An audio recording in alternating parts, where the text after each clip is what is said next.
हाँ,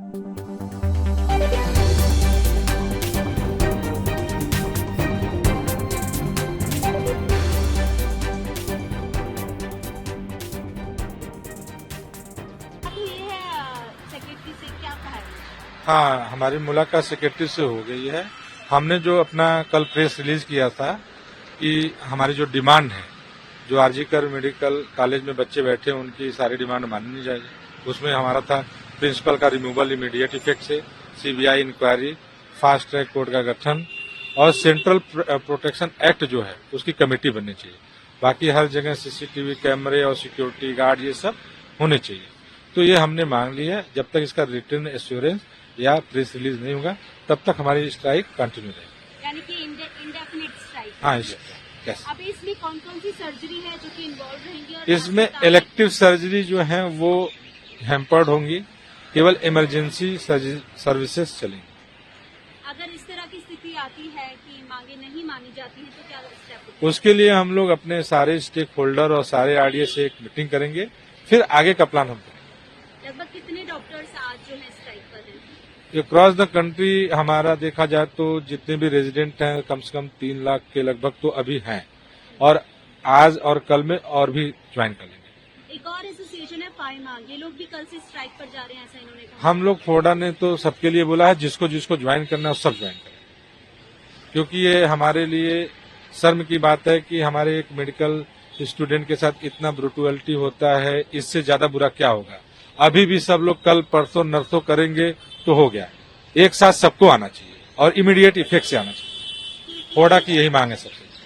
आप कहाँ से हैं? जी, मैं लेडी हार्डिंग से हूँ। मैं आरडीए प्रेसिडेंट लेडी हार्डिंग से हूँ। आपका नाम? मेरा नाम डॉक्टर शारदा प्रसाद साहू है और हम लोग आज हेल्थ सेक्रेटरी से मिले थे और बाकी जो हमारे सेंट्रल गवर्नमेंट के एमएस एंड मेडिकल डायरेक्टर थे वो भी उस मीटिंग में प्रेजेंट थे। हमें वहाँ पे एश्योरेंस दिया गया है और हमारी जो मांगे हैं अगर वो रिटर्न में अगर पूरा हो जाता है तो हम लोग बाकी सारे स्टेक होल्डर से हम मीटिंग करके तो फर्दर कोर्स ऑफ एक्शन क्या होगा हम लोग वो डिसाइड करेंगे। अगर इस तरह की स्थिति आती है कि मांगे नहीं मानी जाती हैं फिर क्या कदम होगा? We will accelerate the process and we want justice for the disease, the victim. तो वो जस्टिस तो हमें मिलना ही चाहिए और बाकी फर्दर कोर्स ऑफ एक्शन जो भी होगा सारे आरडीएस मिलके हम मीडिया को और मिनिस्ट्री को हम वो एडवाइजरी हम दे देंगे। इससे कहीं ना कहीं पेशेंट्स भी इफेक्ट होंगे, उसके लिए क्या करेंगे? हम लोग इलेक्टिव ओटीज एंड ओपीडीज वो हम रेसिडेंट डॉक्टर्स ने बस विथड्रॉ करा है। बाकी बड़े डॉक्टर फैकल्टीज वो हैं और नॉन जो इमरजेंसी सर्विसेज है वो सारे हॉस्पिटल्स में चल रहा है। पेशेंट केयर को मद्देनजर रखते हुए हमने इमरजेंसी सर्विसेज शट डाउन नहीं करा है। जो नॉन इमरजेंसी सर्विसेज है वो हमने अभी विथड्रॉ करा है। Doctor Rajat Sharma, RDA president UCMS and GTB hospital से हूँ। NNGP? UCMS and GTB hospital.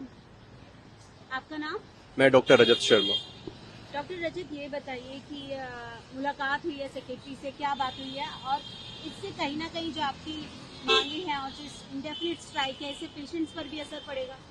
जी, जैसा डॉक्टर साहब ने बताया कि पेशेंट पर जो असर वाली बात है, एज अ डॉक्टर हमने भी हिपोक्रेट्स का ओथ लिया है कि हम पेशेंट केयर के साथ कॉम्प्रोमाइज नहीं करना चाहते। मजबूरन आप मानिए, आप मीडिया कर्मी, अगर आपके साथ इस तरह की आपके किसी मीडिया कर्मी के साथ हो जाए तो आपके साथ किस तरह का हेजिटेशन होगा। ब्यूरोक्रेट्स के साथ इस तरह का कुछ व्यवहार होता है तो उनका किस तरह का हेजिटेशन होगा। एज अ मेडिकल फ्रेटर्निटी के रिप्रेजेंटेटिव्स ये हमारी ड्यूटी बनती है कि हमारे जो साथी मेडिकल डॉक्टर्स हैं उनकी प्रोटेक्शन की जो बेयर मिनिमम रिक्वायरमेंट्स है वो हम पूरी करें और उसकी मांग रखें। पूरी नहीं हो पा रही है। कुछ दिन पहले जीटीबी में भी इस तरह के इंसिडेंट हुए थे। हमने उस टाइम पर भी अपनी मांग उठाई थी, उस पर कुछ जो है कदम भी उठाए गए। लेकिन जो इस तरह की ब्रूटैलिटी है कि रेप तक बात चलेगी, मर्डर तक बात चलेगी, ये बहुत शर्मनाक है और दर्दनाक है। मतलब हम पूरा जो रेजिडेंट समुदाय है दहशत में है इस वजह से। हमने हेल्थ सेक्रेटरी से मुलाकात भी की है, लेकिन जब तक हमें रिटर्न में एश्योरेंस नहीं आ जाता तब तक हम अपनी मांगों पर अड़े रहेंगे। आप कहाँ से? Doctor Barni, Safdarjung hospital RTA president. Doctor, ये बताइए कि what do you think this law and order should be implemented for each women? Yes, definitely. Basically, before doctor, profession is different, but she is a woman and she is a human being. So for that, for every woman in our country, the safety is our priority, and उसके लिए पहले बात करेंगे, then comes our profession and everything. So today, how many doctors from Safdarjung Hospital are on strike? Almost 2,000. Almost 2,000 resident doctors on strike. Faculties and consultant, like, they will continue their duties and OPD चलेगा, elective OTs and सब चलेंगे, बस. आप कहाँ से? हम RML hospital से doctor Gautam RDA president. Doctor Gautam, ये बताइए कि जिस तरह के हालात बने हुए हैं, एक महिला डॉक्टर के साथ इस तरह का हादसा हो जाता है, इसको पूरी जो मेडिकल जगत है उसको हिला दिया है इस हादसे में. इस पर क्या कहेंगे? और अगर सरकार मांगे नहीं मानती है या फिर समय लगता है तो आगे का कदम क्या है? देखिए, ये तो एक डॉक्टर के साथ हुआ है, लेकिन समाज में किसी भी महिला के साथ ऐसा होता है तो बहुत ही दुखद और पीड़नीय है. तो हमें लगता है कि सिर्फ अभी रेसिडेंट डॉक्टर्स के अगेंस्ट में जो स्ट्राइक किए हैं पूरे भारत में, तो हमें लगता है कि इसमें मास जो एक फीमेल को लेकर करके सभी समाज के अन्य वर्गों को भी इसमें साथ आना चाहिए. और अभी तक 3 दिन हो गया, चौथा दिन है और अभी तक कल्प्रिट पकड़े नहीं गए हैं. एक कल्प्रिट पकड़े हैं, पर ये गैंग रेप है और मर्डर है.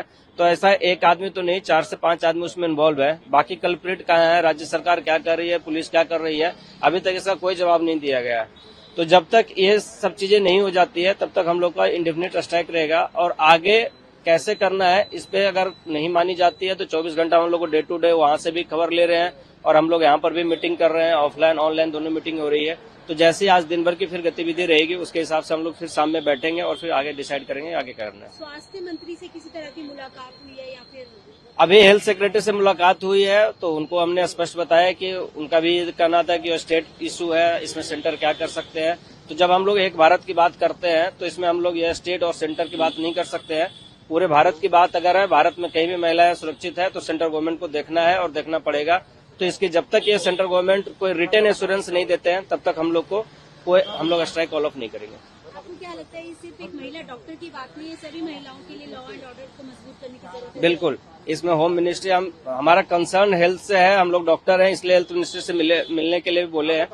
तो इनको बात करनी है, सेंटर से होम मिनिस्ट्री से लेना है कितना सहयोग, प्राइम मिनिस्टर से कितना सहयोग लेना है, प्रेसिडेंट को कितना इंटरफेयर करना है, गवर्नर रूल लगाना है नहीं लगाना है, ये सेंट्रल गवर्नमेंट डिसाइड करे. हमारा कंसर्न जो अथॉरिटी है हम उनके पास अपनी बात स्पष्टता से रख के आए हैं और आगे भी जो रहेगा कम्युनिकेशन गैप नहीं रखते हुए आगे भी स्पष्टता से रखते रहेंगे. आगे आप मिनिस्टर ऑफ होम अफेयर जी से भी मुलाकात कर सकते हैं. अभी हमारा हेल्थ है कंसर्न, तो हम पहले हेल्थ मिनिस्टर से मिलने के लिए अपना दे दिया रिप्रेजेंटेशन. अगर उनको फिर बोलेंगे वो अगर मिलने के लिए तो हम मिल लेंगे. ऐसे बातचीत अपनी चल रही है, प्रेसिडेंट से भी मिलने की चल रही है और होम मिनिस्टर से भी मिलने की चल रही है.